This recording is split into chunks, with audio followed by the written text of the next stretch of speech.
Je vais pouvoir présenter notre compagnon et néanmoins ami, Philippe Cissé.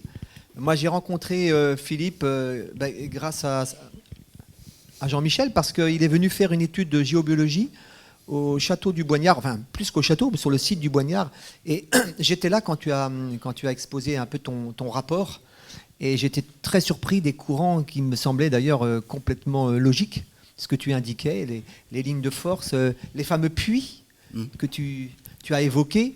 Et c'est un monde que je ne connaissais pas du tout. Puis après, tu es venu au fief de la Maisonneuve, chez nous, chez Fanny et moi-même, et tu as fait une étude aussi qui était très surprenante, notamment sur les puits. C'est incroyable de ces puits. J'espère que tu nous en parleras parce que un petit peu. Ouais, je vais en un parlerai. petit peu, oui. J'imagine que ça fera partie des questions de toute façon parce que c'était incroyable ça.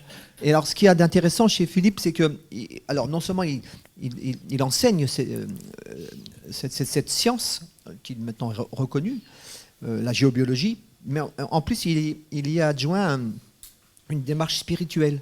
C'est ce qui fait la différence avec les géobiologues que moi j'ai rencontrés autrefois, qui sont purement scientifiques. Et toi, tu as cette dimension. Et en plus, comme tu me confiais tout à l'heure que tu es un cherchant. C'est-à-dire qu'il n'arrête pas, Philippe, de chercher pour comprendre. Donc, c'est quelqu'un qui va, à mon avis, très certainement vous enrichir avec sa conférence. Voilà, je vous laisse avec Philippe Cissé.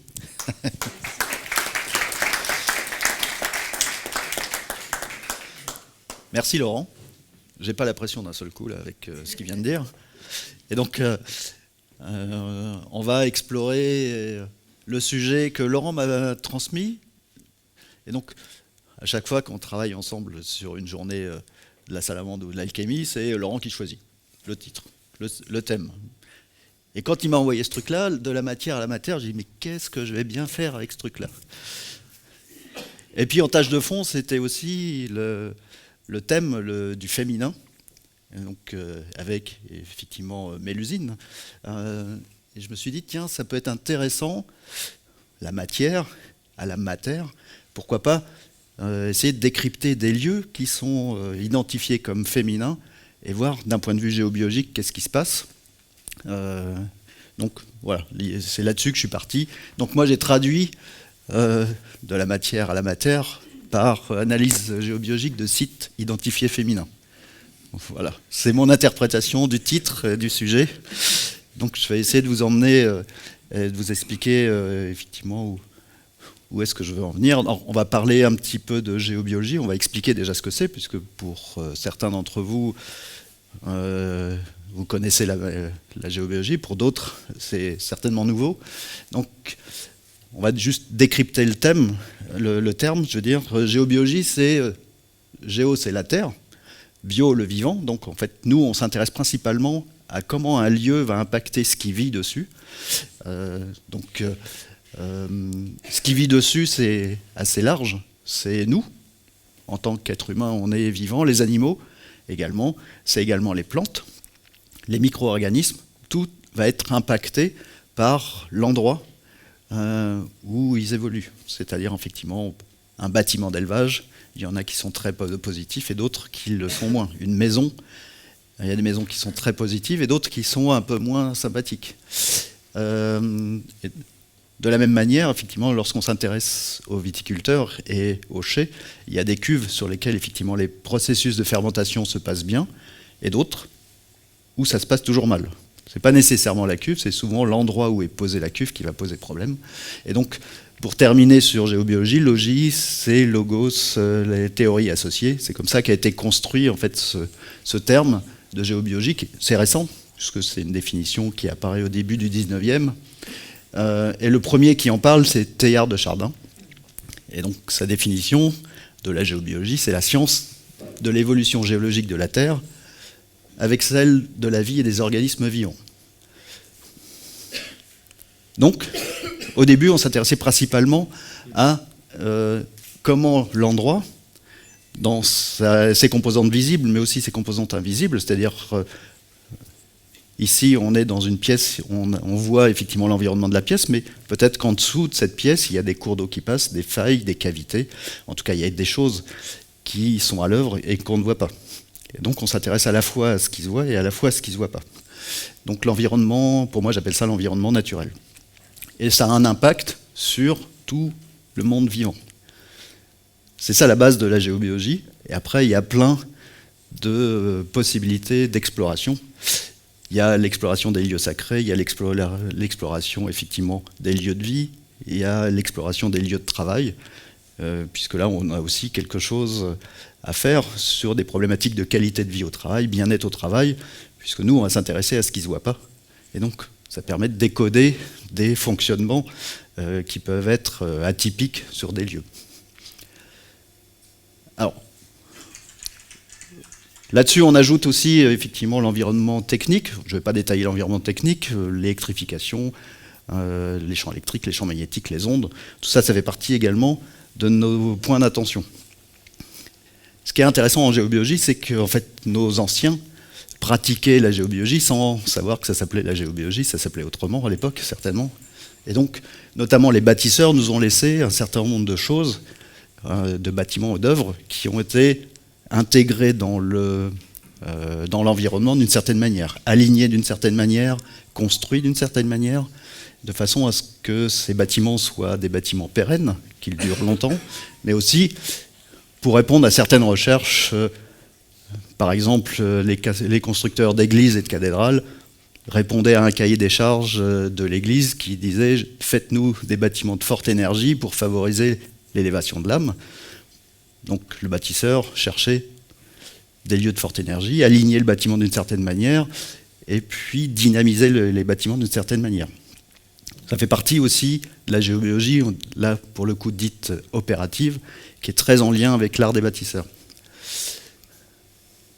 De la même manière, en fait, dans les savoirs ancestraux, quand on s'intéresse aux écrits d'Hippocrate, on s'aperçoit que déjà 400 ans avant Jésus-Christ, ils étaient conscients que l'environnement avait un impact, en tout cas sur la santé humaine. Et que dans son traité des airs, des eaux et des lieux, il indique qu'un médecin qui veut se perfectionner, au-delà de l'analyse du patient, il doit aussi s'intéresser aux lieux sur lesquels le patient va passer le plus de temps, son lieu de vie, son lieu de travail. Et donc s'intéresser au sous-sol et comment cet endroit va interagir avec la santé de son patient. On a la même chose en médecine chinoise, où là, la référence de la médecine chinoise, c'est Sun Simiao, et lui, il va plus loin, il dit que si on ne s'intéresse pas à ça, c'est une faute. Que le médecin doit vraiment s'intéresser à l'environnement. Et dans la logique, soigner la personne, et si en plus on soigne l'environnement de la personne, on se donne plus de chances d'accompagner en fait nos patients, les patients, vers la pleine santé, le plein potentiel. Donc, je vais parler de quelques phénomènes, parce qu'après on va aller décrire, j'ai choisi 2 lieux, on va décrypter un petit peu, et voir effectivement ce qui fait cette... on va revenir sur le féminin, hein. Je garde en fil rouge qu'on a Mélusine qui nous accompagne pendant tout le week-end. Et donc, on va parler de quelques phénomènes géobiologiques.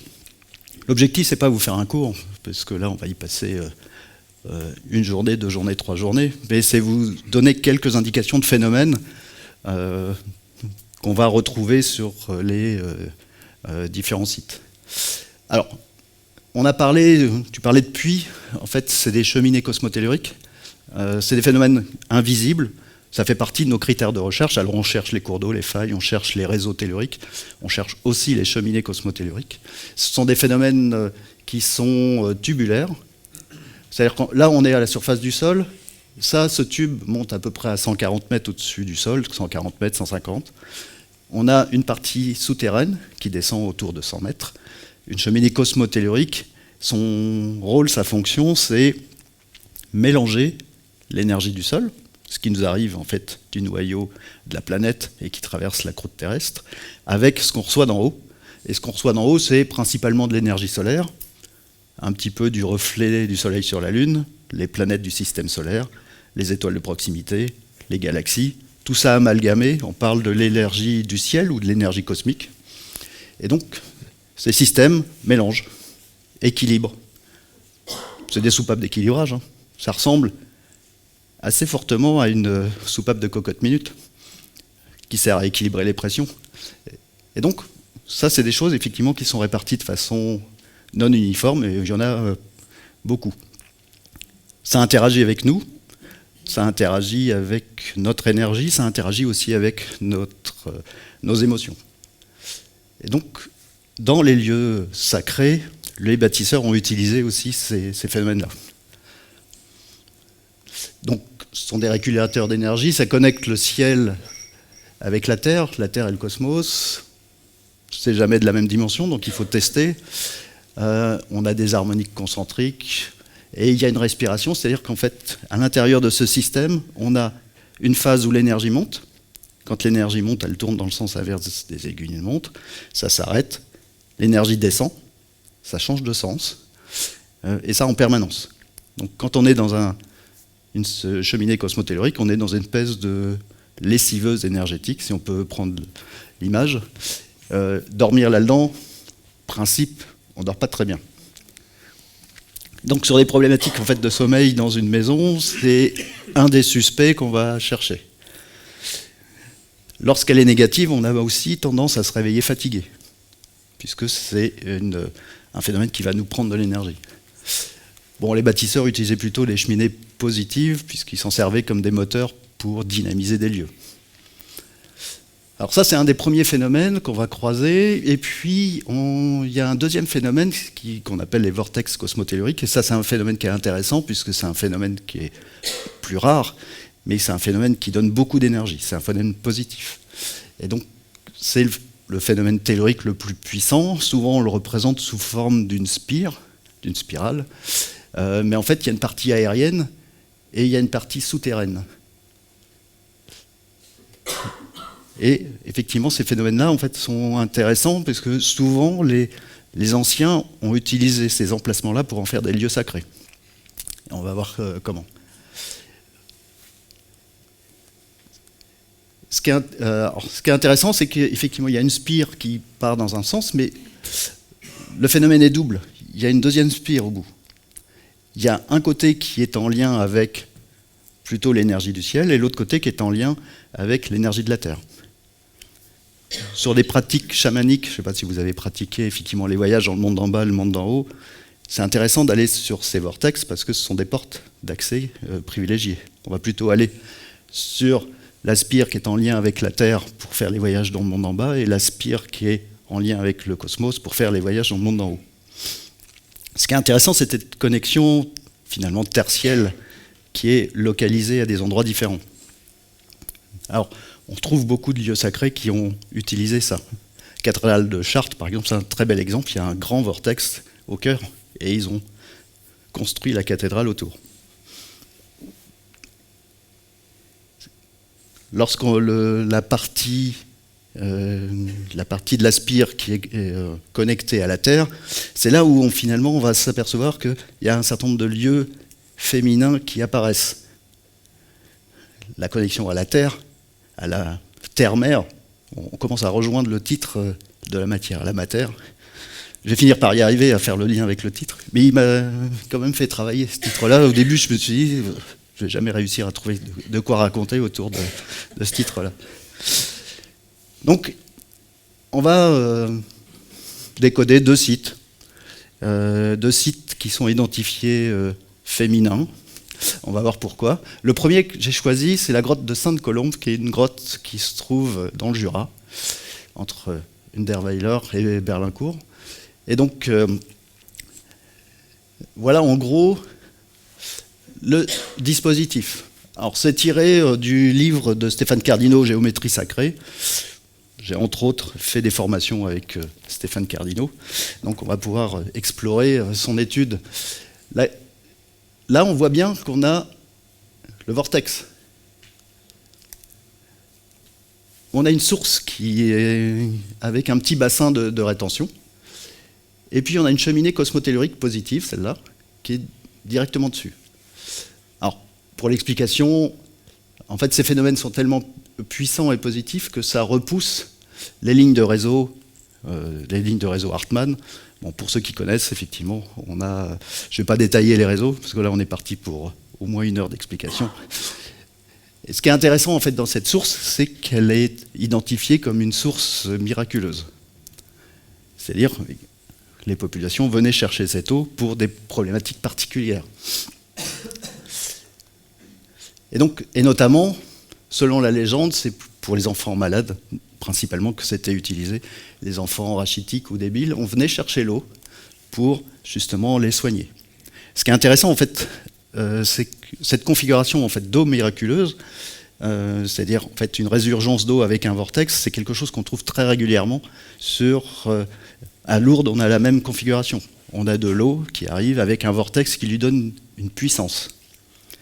Et cette eau, elle est miraculeuse. Alors moi, l'hypothèse que je vais émettre autour de ça, c'est que on a une eau avec un potentiel énergétique extrêmement fort, on va boire cette eau avec une intention de guérir, et justement la conjonction entre l'énergie qu'on va ingérer, l'intention, on va activer en fait nos propres mécanismes d'auto-guérison.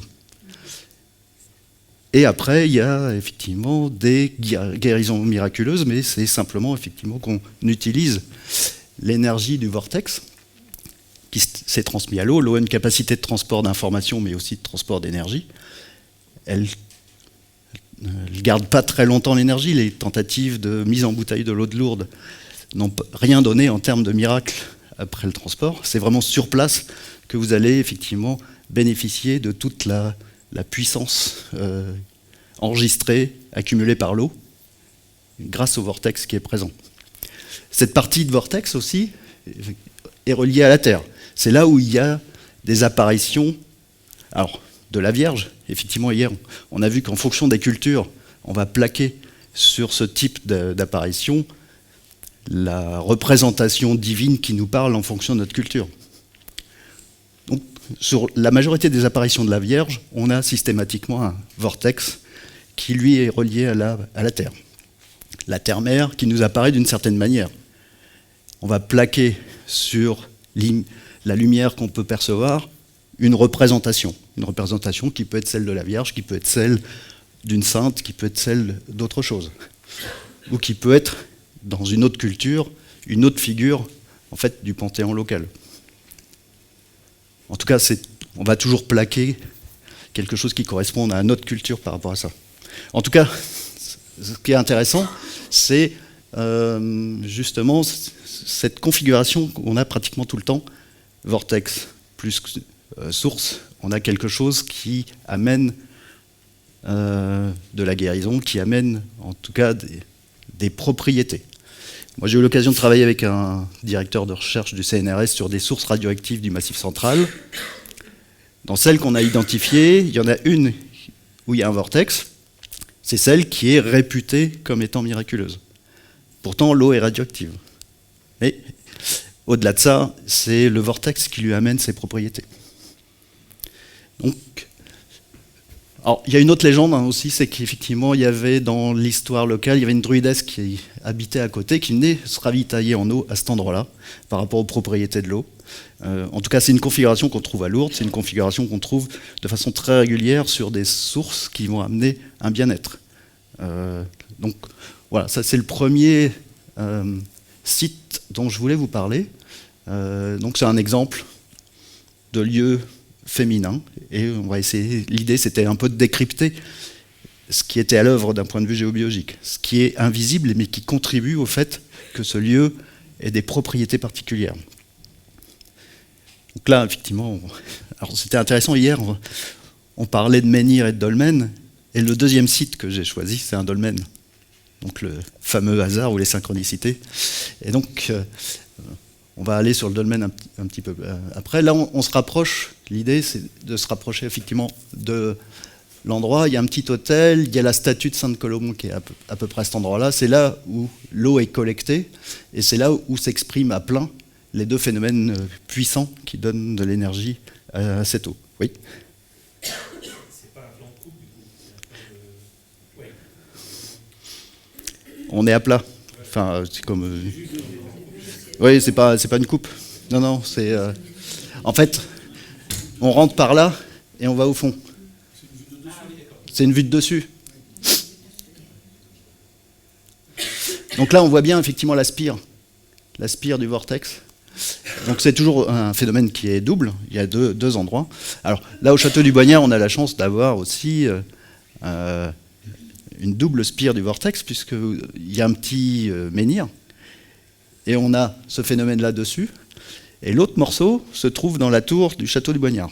Donc on a aussi sur place, si vous voulez expérimenter en fait, l'énergie du vortex, vous allez auprès du menhir, vous allez le sentir.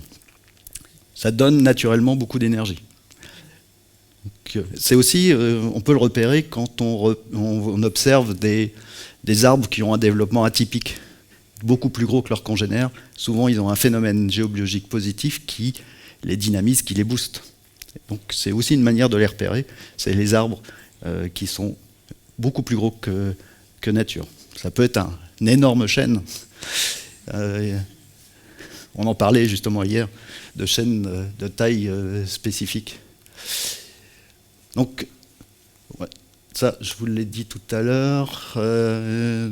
Pour moi, c'est principalement les phénomènes positifs qui vont donner les propriétés miraculeuses à l'eau. Et en plus, parce que je bois l'eau avec une intention de guérir, ça s'ajoute et ça va activer l'auto-guérison, tout simplement. C'est comme ça que, ça, à mon avis, ça fonctionne. C'est ma théorie.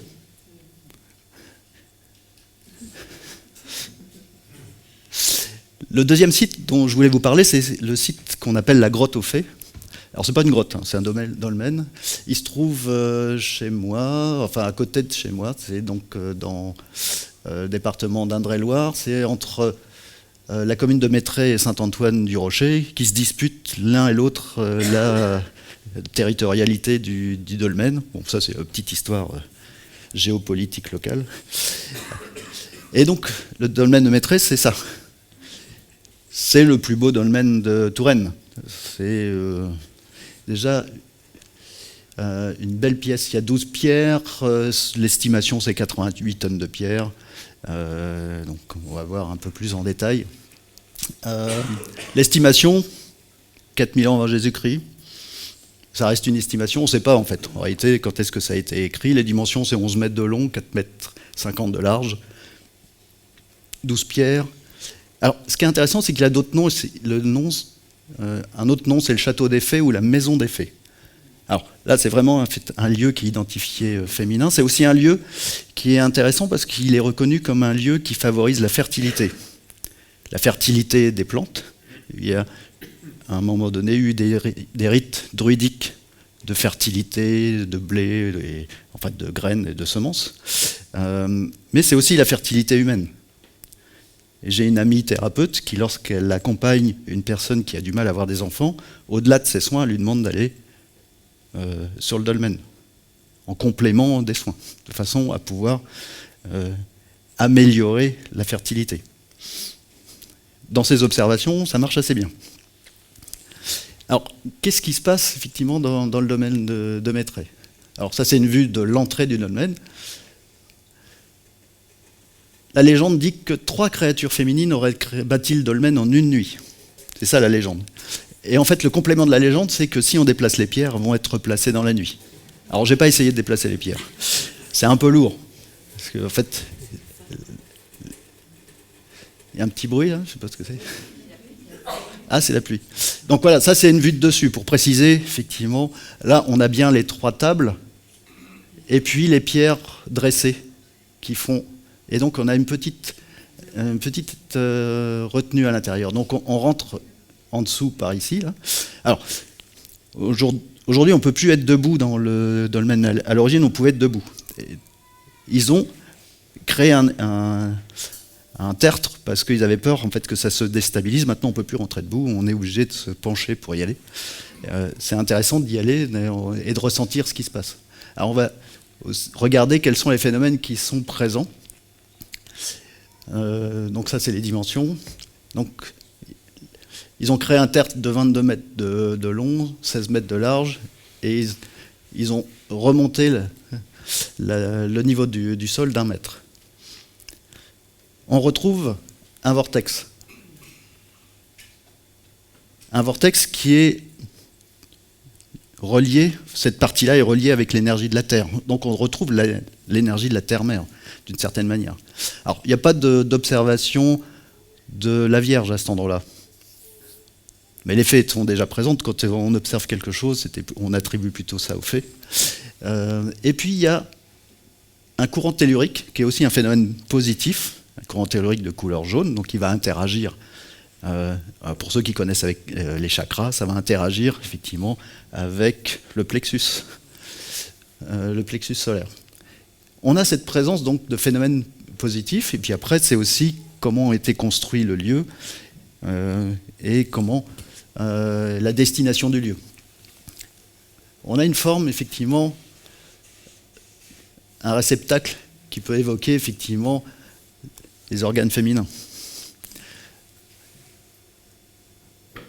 Le ressenti qu'on peut avoir, il est complètement différent quand on est au-dessus du vortex ou quand on est à l'intérieur du vortex. Ce qui est intéressant, c'est justement comment ce vortex a pu être utilisé. En tout cas, les résultats observés sur l'amélioration de la fertilité sont assez surprenants, sont assez étonnants.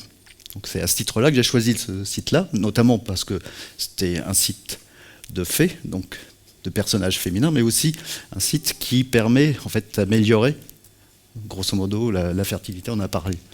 Alors, si on détaille, il y a aussi des cours d'eau souterrains, des réseaux. Tout à l'heure, on a parlé un petit peu de réseau Hartmann qui était repoussé dans la grotte de Sainte-Colombe. Là, on a des réseaux Curie. Et on a des grandes lignes de réseau. Ce sont des lignes positives également qui se croisent à cet endroit. Donc, en fait, le site, finalement, pour accueillir les pierres, a été choisi soigneusement par nos ancêtres. On ne sait pas, on n'a aucune indication de qui a construit ça. On ne sait absolument pas comment ils ont pu transporter les pierres, puisque les pierres, elles ne sont pas du coin, elles ont été transportées sur des distances importantes. C'est des pierres qui sont très lourdes, puisque la pierre la plus lourde, elle est estimée à 22 tonnes. Comment ils ont transporté ça? Comment ils ont élevé les pierres? Comment ils ont positionné tout ça? On n'a aucune information. Les seules choses qu'on peut observer, c'est quelle vibration il y a et qu'est-ce que ça fait, en fait. En tout cas, c'est intéressant d'aller expérimenter la grotte aux fées. Donc voilà. En gros, je voulais parler de 2 sites féminins. Et puis, l'idée, c'était effectivement aussi de laisser un peu de place aux questions, de façon à ce que j'essaye de vous donner des réponses, si je peux. Et de façon à, je regarde le timing, on est bien. De façon à pouvoir effectivement explorer ensemble la géobiologie. En tout cas, l'idée, c'est quoi l'envers du décor de ce type de site, avec la grille de lecture géobiologique. Donc c'est pour vous donner quelques indications par rapport à ça. Laurent, tu as une question? Oui, alors tu nous as montré ce vortex cosmotellurique sous le domaine de la grotte aux fées. Oui. On a l'impression qu'il est décentralisé. Est-ce que c'est lié au mouvement du temps? Et donc la pierre, elle reste sur place, mais les courants, eux, peuvent se déplacer? Est-ce que ça veut dire ça? Et deuxième question, dans ta spirale, tu nous dessines une spirale. C'est-à-dire qu'elle doit se visualiser, puisque c'est quelque chose que Michel Stéphanie a évoqué dans sa conférence, cette fameuse spirale, cette crosse sacerdotale. Donc, peux-tu nous répondre à ces 2 questions? Est-ce que les courants se déplacent, mais la pierre, elle reste, puisqu'on voit que c'est décentralisé? Et est-ce que cette forme, c'est quelque chose qu'on peut visualiser? Alors, je vais répondre à la deuxième question. Ça ne se visualise pas. En fait, il n'y a pas de traces au sol qui vont évoquer ça. Ça se repère énergétiquement avec des outils de détection classiques, on va dire des outils traditionnels. C'est-à-dire que, grosso modo, on peut très bien utiliser la baguette de sourcier.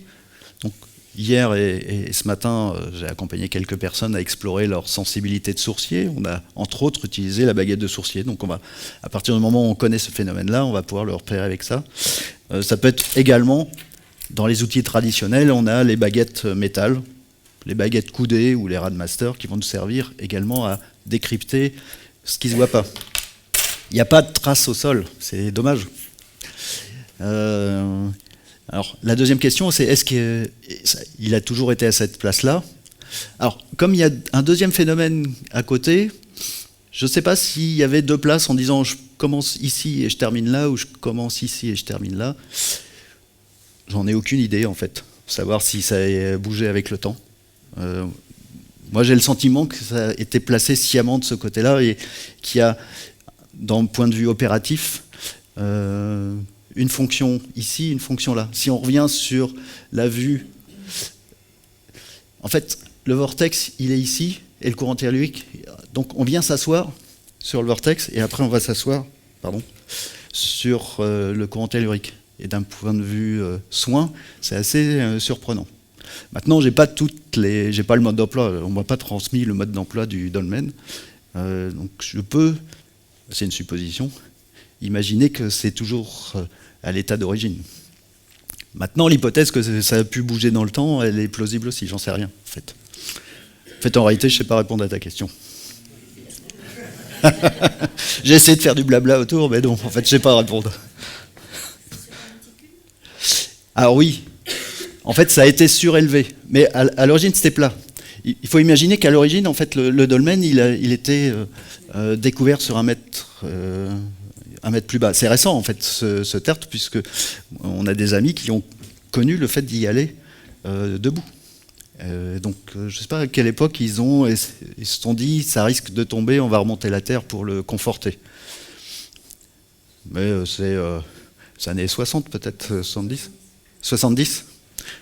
Donc voilà, le tertre a été élevé aux années 70. Il y avait une autre question. Est-ce qu'on peut passer un micro ? Alors le temps que le micro fasse tout le tour, il est en train de faire le tour, il arrive.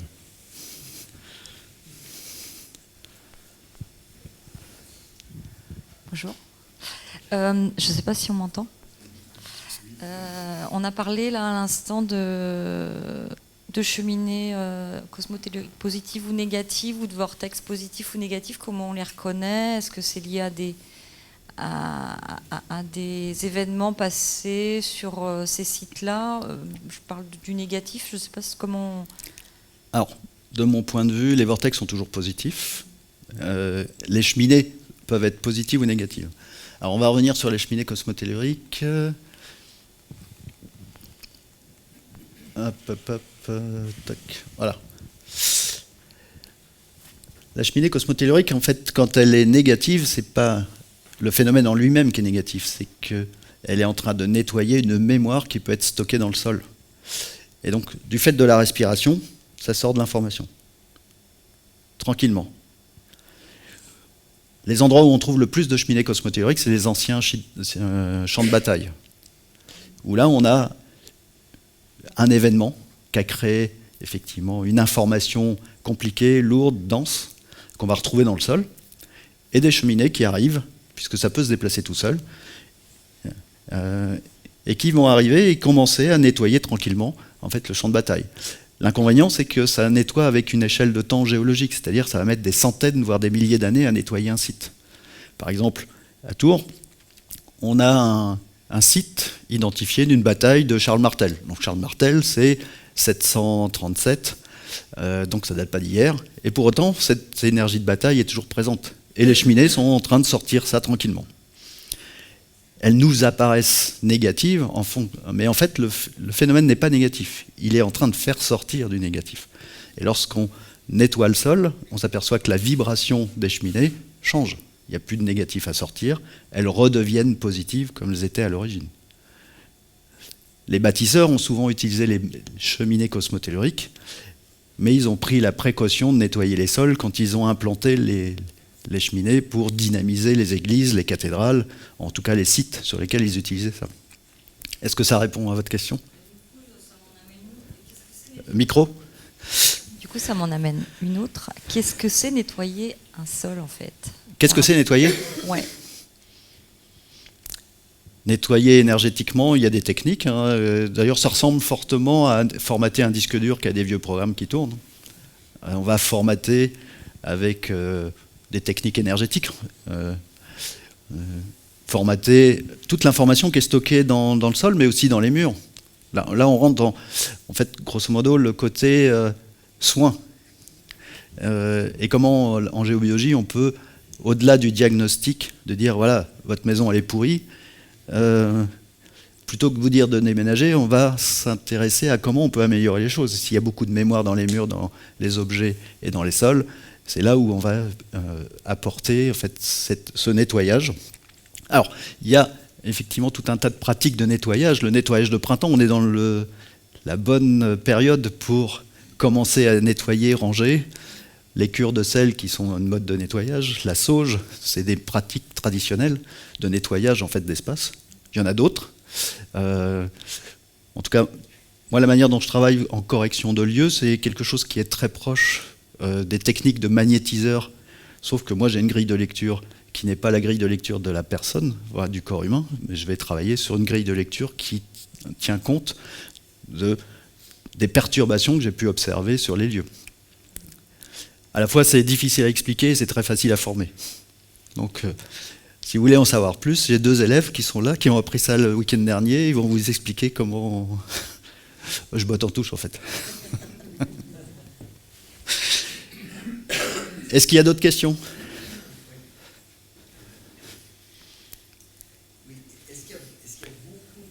Cheminées cosmotelluriques et beaucoup de vortex.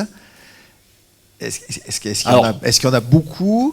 Est-ce que c'est facile de les détecter ou est-ce que dans un certain nombre de situations, vous dites ouais peut-être, mais c'est pas très lisible, je sais pas. Voilà. Alors, ma double question. Est-ce qu'il y en a beaucoup et est-ce que c'est facile de les détecter ? Il y a beaucoup de cheminées cosmotelluriques, il n'y a pas beaucoup de vortex, déjà. Les vortex, c'est beaucoup plus rare. Je ne connais pas la proportion, mais je dirais qu'il y a entre 10 et 15 fois plus de cheminées que de vortex. Et à la fois, je suis en train de vous raconter une bêtise, ça se trouve, c'est pas du tout ça. Mais pour répondre à la deuxième question, est-ce que c'est facile à détecter ? C'est facile à détecter si on est entraîné. Et non. C'est assez facile à repérer à partir du moment où on est formé, on est étalonné. Là, vous dites, c'est sûr, voilà, là, on a un vortex, on a une cheminée cosmotellurique. Alors, il y a la recherche avec les baguettes qui va nous localiser les phénomènes. On a la mesure bioénergétique qui va nous permettre de confirmer si on est sur un vortex ou pas. Et lorsqu'on est sur une cheminée négative, où on observe que dans une maison, les personnes dorment mal, ont du mal à se réveiller, en tout cas expriment le fait qu'elles sont fatiguées en se levant, ben, on déplace la cheminée, on regarde ce qui se passe. Si on est tombé juste, le fait de déplacer la cheminée change les observations, en tout cas, des personnes qui vivent à cet endroit-là. Donc on croise. Forcément, à un moment donné, c'est une théorie. On met des corrections en place, on observe ce qui change, et c'est ça qui va confirmer la théorie, en fait, qu'on a détecté quelque chose de juste. Il y a toujours un doute raisonnable. Et il y en a partout, par exemple sur la commune de Chambretot. Il y en a. Il y en a. Oui. Mais il y en a au château, il y en a au relais, il y en a un peu partout. C'est très courant. Sur des maisons, c'est pas rare d'en avoir 3 ou 4. C'est un phénomène qui est... il y en a beaucoup. C'est pas 1 tous les kilomètres carrés, c'est beaucoup plus que ça. Moi, ça m'est arrivé une fois de travailler... je travaille avec des viticulteurs déjà depuis une dizaine d'années, et puis on fait le tour des parcelles, et un viticulteur me dit « Cette parcelle-là, on ne l'a jamais vue, mais je ne te dis pas son nom. » Ok. Donc j'arrive devant la parcelle, commence à faire mon analyse. Beaucoup de mémoire dans le sol, alors que c'est une terre agricole. Beaucoup de cheminées. Je dis « Ça sent le champ de bataille, ton histoire, là. » Il me dit « Ouais, ça s'appelle la guerrerie. » C'est un site identifié de la guerre de 100 ans. Et le végétal réagissait en poussant de façon désordonnée. Donc, nettoyage du sol, les cheminées, on les laisse à leur place sur les terres viticoles. L'année d'après, en retournant voir la parcelle, le végétal réagissait de façon différente. En tout cas, voilà, c'est des indicateurs. Beaucoup de mémoire, beaucoup de cheminées, ça sent la bataille. Ça se nettoie, c'est facile à traiter, mais effectivement, ça peut faire partie de l'énergie du lieu. Et puis, lorsqu'on est il y a des endroits où on se dit qu'il y a eu des conflits. Lorsqu'on est à côté d'un vieux château médiéval, il y a de grandes chances pour qu'à un moment donné, il soit un petit peu tapé dessus, quoi. Et puis, il y a toute la trace des batailles qu'on connaît, toutes celles qu'on a oubliées. Il n'y a aucune trace des batailles des Gaulois. Il n'y a pas d'écrits. On commence à avoir des écrits à partir des Romains. Il y a plein de sites, en fait, où il y a eu des conflits qui sont oubliés. Quand on a beaucoup de mémoire et beaucoup de cheminées, ça nous donne une indication. Des fois, on a la trace. C'est l'exemple du viticulteur où le nom, la toponymie nous renseigne, la guerrerie. C'est vraiment un site spécifique. La toponymie nous aide aussi pour identifier, ça c'était effectivement le sujet qu'on avait exploré ensemble en octobre. À partir du moment où vous avez un nom que c'est nouveau ou neuf, c'est des racines templières. C'est de la construction templière. Puisque c'est une façon de nommer qui n'a plus été utilisée après que les Templiers aient disparu. En tout cas, voilà, la toponymie est intéressante à explorer puisque ça nous donne des indications. Moi, une fois, je suis arrivé chez un éleveur de chèvres et puis il me dit la parcelle, ça s'appelle le Pré aux Morts. Bon, déjà. Il me dit voilà, on a construit la chèvrerie. Bon, il y a un vieux château à 200-300 mètres. Et il me dit là, en fait, pour les chevrettes, on a creusé, on a trouvé des squelettes. Et à cet endroit, j'ai quand même effectivement une mortalité inexpliquée des chevrettes. Donc on a décrypté effectivement ce qui se passait, mais c'était intéressant de voir qu'on avait tout un tas d'indications qui évoquaient effectivement cette histoire de bataille. On a un peu dérapé de Mélusine et des... on est parti sur autre chose.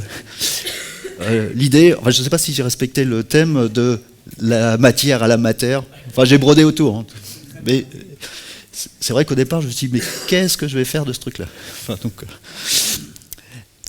est-ce qu'il y a d'autres... Est-ce que j'ai répondu à la question ? Moi, j'avais une question par rapport aux perturbations créées par l'homme, donc tout ce qui est les fréquences, je ne sais pas, par 4G, 5G, lignes haute tension. Qu'est-ce que toi tu mesures et qu'est-ce que tu en tires comme enseignement ? Alors là, on part sur l'environnement. Pour moi, c'est l'environnement technologique. La mesure ne se fait pas avec les baguettes de sourcier ou avec les baguettes coudées. Là, j'utilise en fait des analyseurs haute fréquence, des contrôleurs de terre, des mesures de champ électrique, champ magnétique. On analyse aussi l'impact sur le corps du champ électrique, la tension corporelle induite. Une fois qu'on a posé le diagnostic, là, dans certains cas, on peut faire des corrections énergétiques, mais souvent, on va être amené à préconiser en fait, du matériel pour abaisser en fait, les seuils d'exposition, mais c'est aussi des mesures de bonne pratique. Il y a une forme d'hygiène électromagnétique. Un téléphone comme ça, en fait, quand il n'est pas en mode avion, toutes les 10 minutes, il cherche l'antenne. On appelle ça borné. Donc il envoie un train d'onde. Il cherche. Quand vous avez ça sur votre table de nuit, sans activer le mode avion, toutes les 10 minutes, vous prenez un shoot. Donc la première préconisation qu'on va faire, c'est si vous utilisez ça comme un réveil, mettez-le en mode avion. Ah bah oui, mais je ne peux pas recevoir des coups de fil la nuit. Ok. Bon. 90% des cas, on n'a pas besoin de recevoir des coups de fil la nuit. Deuxième chose, si vous le mettez à charger sur votre table de nuit, ça génère beaucoup de champs électriques. Ce champ électrique est capté par le corps. Le corps est composé à 70% d'eau, c'est de l'eau salée, ça conduit plutôt bien. S'il n'y a pas de porte de sortie, si on n'est pas connecté à la Terre, on a des volts dans le corps. Et ces volts dans le corps, on peut les mesurer effectivement avec un appareil. Et lorsqu'ils sont au-delà d'un certain seuil, ça va favoriser toute l'inflammation, tous les phénomènes inflammatoires dans le corps. La majorité des maladies dites de civilisation, c'est de l'inflammation. Le champ électrique est un facteur aggravant. Donc on mesure ça. On va mettre en place des solutions pour drainer ces champs électriques. Donc c'est plutôt des approches techniques. Sur un compteur Linky, on va mettre des filtres pour éviter que le compteur envoie des fréquences sur notre circuit électrique. Enfin, il y a toute une analyse technique. Sur les antennes de téléphonie, on a des corrections spécifiques à faire. Et on a également des choses qu'on peut porter sur soi pour mieux supporter l'environnement des ondes. En tout cas, tout ça, C'est forcément suite à une analyse fine, et on va préconiser des choses. Et chaque lieu étant différent, chaque lieu amène des conseils qui peuvent être à la fois identiques et souvent ils sont différents. Est-ce que ça répond à la question ? Sur la question de la charge du téléphone, il n'y a pas de prise de terre sur les recharges de téléphone. C'est pour ça que ça dégage beaucoup de champs électriques. Et donc, comment on peut faire concrètement ? Pas le charger sur la table de nuit, D'accord. charger dans la cuisine. D'accord. Ce qui est gênant, c'est qu'on passe 7, 8 heures, 9 heures à côté d'un appareil qui dégage du champ électrique. Donc, moi, qu'est-ce que je fais ? Moi, je le charge avant d'aller me coucher, je m'en sers comme un réveil, je le mets en mode avion, mais il n'est pas en train de charger sur la table de nuit. D'accord. Sur la table de nuit, on a un autre suspect, c'est la lampe de chevet. Est-ce qu'elle est branchée dans le bon sens ou dans le mauvais sens ? Ça se mesure. On la met dans le bon sens. Après, il y a d'autres suspects. Si vous avez un lit électrique, il vaut mieux le débrancher la nuit. Sinon, vous êtes exposé à pas mal de champs électriques. Pardon ? Le radio-réveil, qui va dégager du champ magnétique en plus. Enfin bon, tout ça, ça s'analyse. On a un peu dérapé du sujet, mais bon, est-ce que ça répond à votre question ? Ok. Le micro ? Oui, Il est derrière ? il est là. Ah, Le micro est là. ça va revenir devant. En fait. Oui, juste pour venir, on a eu une expérience dans une maison très ancienne avec notre chienne qui, normalement, quand elle rentre dans une pièce, reniflait de tous les côtés. Tandis que dans une pièce bien précise, elle rentrait, elle se mettait au milieu de la pièce, elle se mettait en rond, couchée par terre, et elle ne bougeait plus tant qu'on n'était pas reparti. Alors, et on a eu aussi une autre expérience dans une autre pièce, où vous l'avez peut-être évoqué, celle d'une odeur particulière qui donne une ambiance très négative, très lourde. Voilà, donc si vous pouvez développer un petit peu. Alors, c'est toujours intéressant d'observer le comportement des animaux, et notamment les chiens. Ils sont plutôt attirés par les lieux positifs. Les chats sont plutôt attirés par les lieux négatifs. Donc, observez le comportement de vos animaux. Après, c'est difficile de répondre à votre question tant qu'on n'a pas fait une analyse sur le lieu pour voir pourquoi on a cette odeur, pourquoi le chien réagit de telle et telle manière. En tout cas, si vous mettez un panier pour que le chien dorme et qu'il ne veut jamais dormir dessus, c'est plutôt un indicateur que l'endroit que vous avez choisi pour le panier, il n'est pas très positif. Au contraire, observez comment votre chat, si vous en avez un, se comporte. Il va dormir 2-3 jours à tel endroit, il va dormir 2-3 jours à tel endroit. Il est en train de tranquillement nettoyer en fait votre maison. Une des pratiques de nettoyage qu'on trouve en Russie, quand les gens emménagent dans une maison ou un appartement, c'est que la première chose qu'ils font, ils ouvrent la porte, ils mettent le chat, ils ferment la porte, ils attendent. Et quand le chat a fait tout le tour, ils sortent le chat. Le chat a fait un premier nettoyage. Deuxième chose, ils prennent une bougie et ils vont, la bougie allumée, suivre les murs et observer la flamme. Quand la flamme vacille, ils considèrent qu'ils ont nettoyé quelque chose qui était présent dans le mur. Ça, c'est des traditions de nettoyage. On en a plein, des traditions de nettoyage. Quelle que soit la culture, il y a toujours une tradition de nettoyage énergétique. Après, pour répondre à votre problématique d'odeur, j'ai pas d'avis, tant que j'ai pas été audité, en fait, les choses. Après, pour le comportement du chien, c'est intéressant de voir qu'il se couche à certains endroits et pas à d'autres. Les nomades, quand ils décident d'implanter les campements, ils sont souvent accompagnés de chiens, ils attendent que les chiens se couchent, ils virent les chiens et posent les tentes. Parce qu'en principe, les chiens se sont couchés à un endroit positif.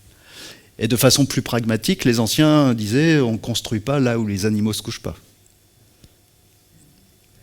Ça, c'est le côté pragmatique des campagnes.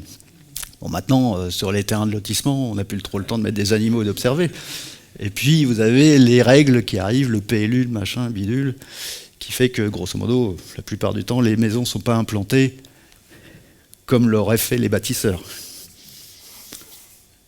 Il y avait une question devant. Oui. Sur la question des odeurs, parce que c'est un peu intéressant. Oui. Les notions d'odeur de sainteté, dans certains lieux de culte notamment. L'odeur de sainteté. Oui, c'est des choses qui ont été reconnues, ça. Ouais. Donc, ça vient faire écho à ta question, finalement. Comment tu expliques ça ? En fait, je ne suis pas un spécialiste des odeurs. Voilà. Donc en fait, j'en ai strictement aucune idée. Mais peut-être que c'est une voie d'exploration d'aller maintenant explorer les odeurs de sainteté. Je vais essayer de voir ce que je peux trouver.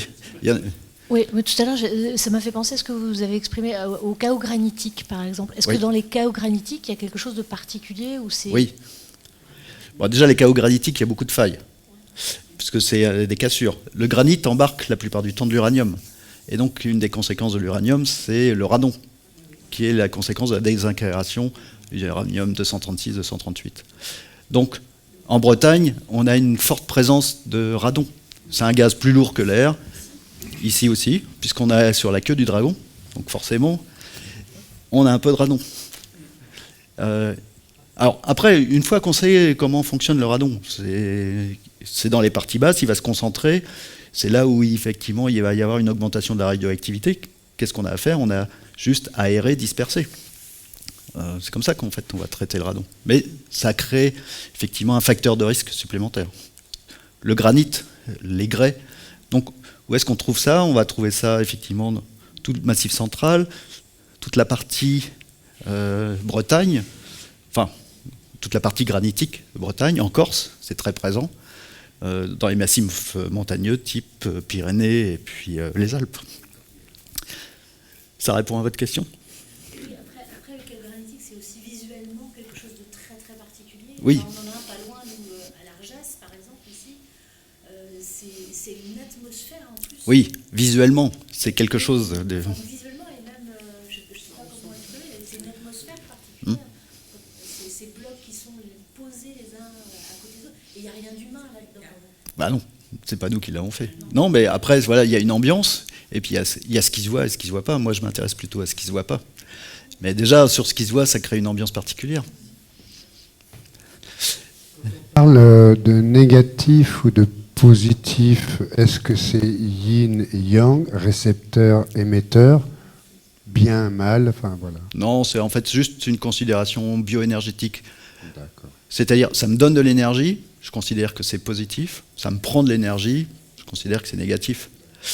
C'est pas yin, c'est pas yang, c'est pas masculin, féminin, c'est pas là du tout en fait ces trucs-là. En fait, grosso modo, c'est voilà. J'ai un phénomène qui va m'affaiblir, je considère qu'il est négatif. J'ai un phénomène qui me renforce, je considère qu'il est positif. C'est juste ça. C'est pas la polarité comme le courant électrique. Non. Non, il n'y a pas de polarité là-dedans. Enfin, non. Il n'y a pas de dualité, il n'y a pas de yin, il n'y a pas de yang, il n'y a pas de... Tu vois, ça pourrait être plus-moins Ouais. pour indiquer le sens du courant. Oui. Non.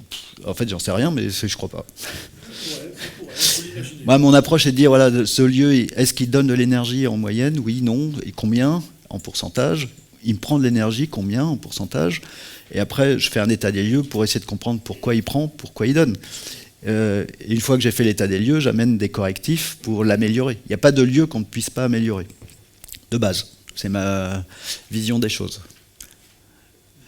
Oui. Quand on arrive quelque part et qu'on a juste envie d'en partir en courant, c'est déjà un indicateur. C'est qu'on est en train de ressentir quelque chose de cet ordre-là? Oui. Oui. Alors, on est plus ou moins sensible, on est plus ou moins réceptif. Mais ce qui est intéressant, c'est, tiens, la première impression que j'ai. Ah, ça me pèse, ça me contracte, ça serre, j'ai envie de partir. En tout cas, ça, c'est un indicateur qui est souvent en lien avec des lieux qui prennent de l'énergie. C'est toujours intéressant de faire attention à sa première impression. D'ailleurs, quand vous visitez une maison pour l'acheter, vous avez les capteurs ouverts pleine balle, et quand il y a une maison qui vous prend de l'énergie, là, vous commencez à réfléchir pourquoi vous n'allez pas l'acheter. Ça se fait dans les 2 premières minutes, l'achat d'une maison. Si au contraire vous allez quelque part et que ça ouvre, on se sent bien, là éventuellement vous allez réfléchir pourquoi vous allez l'acheter. Bon, on dit que c'est les femmes qui décident et que les hommes suivent. Bon, ça après c'est effectivement... Je vois qu'il y en a beaucoup qui disent oui là dans l'assistance. Donc on revient sur le côté féminin finalement, tu vois. Mais oui, c'est un indicateur. Quand on rentre dans une église, une cathédrale qui a un système énergétique en place, celles qui ont été commencées à l'époque romane, souvent on a un effet de... On se redresse, la respiration est plus ample, on parle un peu moins fort, on ressent quelque chose. Et plus vous approchez du cœur, c'est souvent le cœur de l'église ou de cathédrale, où là, l'énergie est la plus puissante, il se passe un truc, essayez de voir ce qui se passe. Quand vous rentrez quelque part et vous avez une sensation en fait, de contraction, observez. En fait, juste la position du corps. J'ouvre, je respire de façon ample, je me contracte, et je respire de façon plus saccadée. Vous êtes déjà en train de mesurer l'énergie du lieu. Ça contracte, souvent c'est que ça prend de l'énergie. Ça dilate, ça ouvre, vous gagnez en énergie. Bon, je vous encourage à aller dans les églises et cathédrales, tester. Et puis sur les lieux qui vous prennent de l'énergie, observez, notez. Et dans un cimetière, comment ça se passe? Fichtre. Ça dépend si on y va en pleine nuit, un soir de pleine lune. Ou ça... non, oh, c'était une blague. À ce propos, Philippe, justement, on parle des cimetières. Là, tu vas peut-être pouvoir nous éclairer. Alors moi, j'ai la malchance de capter les défunts. J'ai une expérience assez compliquée d'ailleurs. C'était dans une vieille maison bourgeoise du 19e à Savenières. J'étais invité chez l'ancien herboriste du Puy du Fou. Et j'ai couché une nuit là-bas et pendant toute la nuit, j'ai senti une réelle présence extrêmement lourde, extrêmement dense. Si bien qu'au matin, au petit déjeuner, quand l'ami et sa fille m'ont demandé si j'avais bien dormi, je leur ai dit non, pas du tout. J'ai très mal dormi et qui plus est, je pense qu'il y a une présence extrêmement lourde. Il n'y a pas quelqu'un qui s'est suicidé chez toi, voilà. Et là, il me dit non, je vois pas. Et la fille me dit ah ben papa, tu sais, c'est peut-être le collabo que les résistants étranglés dans la cave en 40. Et moi, j'avais ressenti ça. Alors, est-ce que ce sont ces âmes... Alors, j'ai plein d'exemples comme ça. En plus, j'ai la malchance d'être un peu médium de ce côté-là. Est-ce que ce sont alors, ce sont des manifestations de personnes défuntes, mais est-ce qu'elles profitent effectivement de la science que tu défends pour se manifester? Voilà ma question, qui rejoint peut-être aussi ce qu'on peut vivre dans les cimetières. Il y a déjà 3 ou 4 questions dans une. On va essayer de décrypter. Ça fait partie de ma grille de lecture de voir s'il y a des présences dans une maison ou dans les lieux dans lesquels j'interviens. Au début, quand j'ai commencé ma formation, en fait, et que j'avais vu le programme de formation, il y a une journée sur les défunts, je me disais là, je ne vais pas y aller parce que j'avais un peu la trouille. Et ce qui m'a aidé, c'est quand la formatrice m'a expliqué, si tu es capable de les sentir, c'est que tu es capable de les aider. Je dis, ah, là, il y a quelque chose d'intéressant.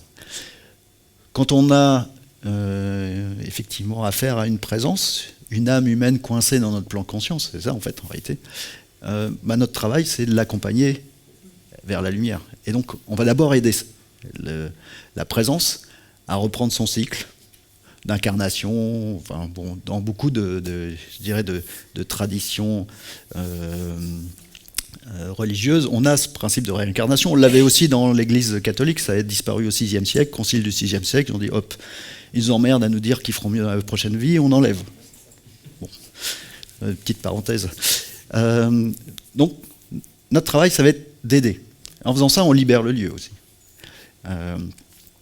Les personnes qui se sentent, elles ont une capacité à aider. Après, il faut se former pour pouvoir le faire. Les fantômes sentent les personnes qui sont capables de les aider. Et donc, tant que ces personnes ne sont pas formées, ça peut être vécu comme une malédiction, quoi. Je sens les morts, je sens les machins, je les attire. En fait, en réalité, c'est ça, vous les attirez.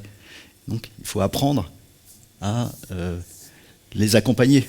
Donc, on parle de passeurs d'âme, on parle d'un certain nombre de choses. Il y a des personnes qui sont naturellement douées pour ça. C'est-à-dire que, naturellement, elles les attirent. Moi, pas trop. C'est pas, moi, je peux les trouver, je peux les accompagner, mais j'ai pas ça. Je les attire pas, nécessairement. Mais je suis formé. Je peux les accompagner. Est-ce que ça répond à ta question? Après, je reviens sur la question des cimetières. Alors, c'est pas nécessairement là où on va trouver le plus d'âmes errantes. Après, il faut expérimenter, il faut y aller. Alors, je vous conseille d'y aller en pleine nuit, un soir de pleine lune, essayez de voir comment vous vous ressentez. Ah tiens, ça prend de l'énergie, ça donne de l'énergie. En tout cas, on peut expérimenter. Bon, c'est vrai que c'est pas nécessairement les lieux où on va se promener la nuit. Oui, il y a une rafale il y a 3 questions là. Vous avez parlé au début de votre intervention d'intention. Oui. Et je me disais, intention, prière, est-ce que ça contribue à votre manière de guérir? Oui, une prière, c'est une intention qui est formalisée. C'est ça? Donc oui, c'est une manière... Alors, on parlait de ça par rapport à la consommation de l'eau très énergétique. Si je pose une intention dessus, elle va contribuer à ce que cette intention fonctionne. Des poses d'intention, toutes les prières sont finalement des intentions. C'est juste que ça a été écrit d'une certaine manière. On peut formuler des intentions de plein de manières différentes, mais oui, la prière est un support qu'on peut utiliser. Est-ce que ça répond à votre question? Moi, c'était, est-ce que par exemple une construction neuve à côté d'un vieux bâtiment Oui. peut changer l'énergie du vieux bâtiment? Oui et non, ça se mesure. J'en sais rien en fait. Il faut aller sur place et vérifier. Après, il peut y avoir des points d'équilibre du vieux bâtiment qui sont impactés par les nouvelles constructions, on va regarder. Tant que je n'ai pas été sur place pour faire l'analyse, je ne peux pas vous répondre en fait. Mais ça peut. Ça peut. Ça peut. Comme le nouveau bâtiment peut être impacté par le vieux. Ça peut. Et donc, ça se mesure, ça s'analyse. Il y avait aussi... Du coup, j'avais une question, mais je réponds aussi à une autre, enfin, de mon point de vue. Mon gourou indien, Swami Hridayananda, quand elle est rentrée pour la première fois dans ma maison, elle a commencé à chanter un mantra, Triambakam Yajamaye, qu'on dit Pushtivartanam. Triambakam, c'est quand même, veut dire, c'est à Shiva, aux 3 yeux. Voilà. Et moi, j'ai pris l'habitude aussi, je le dis intérieurement, chaque fois, comme par exemple quand je suis arrivée ici, parce qu'elle disait que de toute façon, ça accompagne le renversement des énergies, on va dire négatives, étouffantes, de prendre vraiment pour ouvrir. Mais ma question était autre. Elle revenait à la materia prima et à la matière et à l'énergie. La matière, c'est de l'énergie, c'est de l'information. Oui. Hein, donc, c'est l'âme à-tière. Voilà. Et les dolmens sont, non, peut-être pas sont des cimetières, si on veut, ce sont des allées couvertes où on mettait soigneusement les morts qui avaient une certaine importance d'ailleurs, très souvent repliés en foetus. Donc les tombes étaient souvent petites, enfin certaines tombes en particulier du néolithique, repliées, et pour elles revenaient dans un utérus primordial, et voilà. C'est ça, hein, voilà. Elles étaient enroulées sur eux-mêmes. Et la grotte aux fées, c'est justement ça, parce que on parle d'un tertre qu'ils ont maintenant comme, comment dire, pour protéger. Mais en fait, tous les dolmens étaient recouverts, cachés, si on peut dire. On recouvrait de terre. Le plus grand qui existe en Europe, c'est le tumulus de Barnenez, ou Barnenaise, qui est dans le Finistère Nord aussi, beaucoup plus vieux que les pyramides. Et il était recouvert de multitudes de pierres et de terre. Et il a été redécouvert il n'y a pas tellement longtemps, parce que le paysan qui possédait cette terre en a fait une carrière. Et il a été démoli partiellement. Mais bon, ça c'est de l'histoire. Enfin, c'est même de l'histoire récente. Mais ce qui est intéressant, c'est de voir que les fées, en fait, c'est quoi c'est des êtres féeriques. Protègent cet endroit, et nos intentions, sans doute, sont très importantes par rapport à faire bouger les cheminées et tout ça. Oui. Hein? Alors oui, c'est vrai qu'on dit on fait bouger les cheminées, mais on fait attention de le faire en accord avec la nature, en travaillant avec les esprits de la nature pour le faire correctement. Bon, je n'ai pas donné toute la méthodologie non plus, mais non. En tout cas, après, moi j'ai une théorie un petit peu différente. Pour moi, en fait, les dolmens, c'est aussi l'ancêtre de nos églises. Parce que dans certaines de nos églises, on a enterré des gens. Donc si on venait avec un regard en disant, il y a 4000 ans, dans 4000 ans, on va voir des églises, ah ben ils ont enterré des trucs, c'est une tombe. En fait non, c'est aussi un lieu de spiritualité. Et je pense que les dolmens, il y avait aussi ça, que c'était des lieux de spiritualité, et qu'on a mis des gens importants dedans, en dessous. Ce qu'on a fait dans nos églises et cathédrales, on a des gisants, on a des personnes importantes qui ont été mises à cet endroit. Alors c'est plus ma façon de voir les choses. Mais la mort ne nous ramène-t-elle pas à la spiritualité? Oui, comme disait effectivement Laurent hier, l'âme, or. Et donc, si. Oui, mais justement, toi, Michel, qui habite pas loin de Saint-Paul-de-Léon, moi j'étais extrêmement surpris de voir dans la cathédrale de Saint-Paul-de-Léon des boîtes avec les crânes des familles qui sont sorties régulièrement pour faire des possessions. Alors ça c'est incroyable d'ailleurs, ça c'est unique en France, j'ai jamais vu ça nulle part. Et il y a une multitude de boîtes où on voit les crânes rangés dans la cathédrale de Saint-Paul-de-Léon. Oui, il y a justement il y a eu une apparition, c'est une femme qui s'appelait Marie-Amis Picard. Là on a assigé le chef de Marie-Amis Picard. Ils sont dans des boîtes, dans des reliquaires, mais on peut toucher. Moi, j'emmène mes petits-enfants toucher les crânes, parce que je trouve que c'est important. Et je leur dis de toucher leur crâne aussi, de comprendre. Mais il y a le crâne aussi de Saint-Paul-Aurélien, qui a vraiment existé. Il est là dans une grande chasse, à côté de la cloche Irglas, qui est aussi en forme de crâne. Et qui est une cloche d'ailleurs qui n'a pas de battant. C'est comme des bols tibétains. C'est-à-dire, c'est vraiment une très vieille cloche en verte parce qu'elle est avec beaucoup de métaux de bronze. Et donc, si on la frappe, on la frappe à l'extérieur pour que ça donne. Et cette histoire de crâne, l'Église a dû les mettre dans la cathédrale à un moment parce qu'autrement, ils étaient un petit peu dispersés. C'est pas les familles, hein, c'est les thaumaturges, les personnes importantes. Marie-Amis Picard, qui était une sorte de Bernadette Soubirous, qui est morte très jeune aussi, un peu avant 20 ans, parce qu'on avait une manière de les enfermer, puis les malades, et puis ils étaient brûlés. Ils étaient brûlés, brûlés par l'énergie, je veux dire, hein, par l'excès, par la démesure.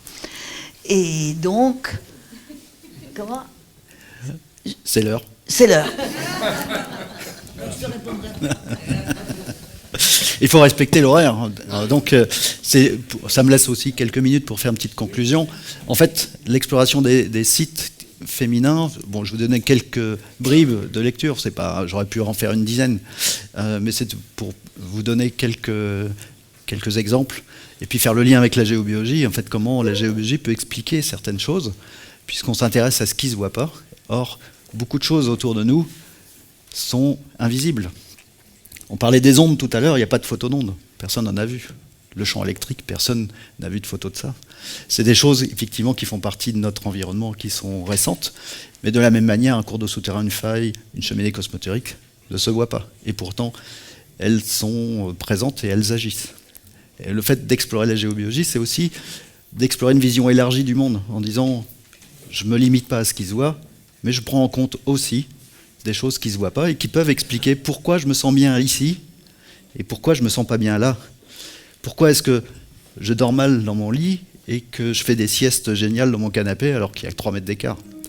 Pourquoi mon chien ne veut pas se coucher là alors qu'il veut toujours se mettre à cet endroit? En tout cas, c'est intéressant de voir comment cette exploration de l'invisible peut enrichir en fait, notre perception, notre vision du monde. C'est pas un monde différent, c'est le même. C'est juste qu'on a des lunettes à plus grand angle. En tout cas, voilà, c'était ce que je voulais vous partager. J'espère que j'ai... je ne sais pas où il est. Laurent, est-ce que j'ai répondu à ta question de la matière? Merci Philippe Cissé. Merci beaucoup Philippe.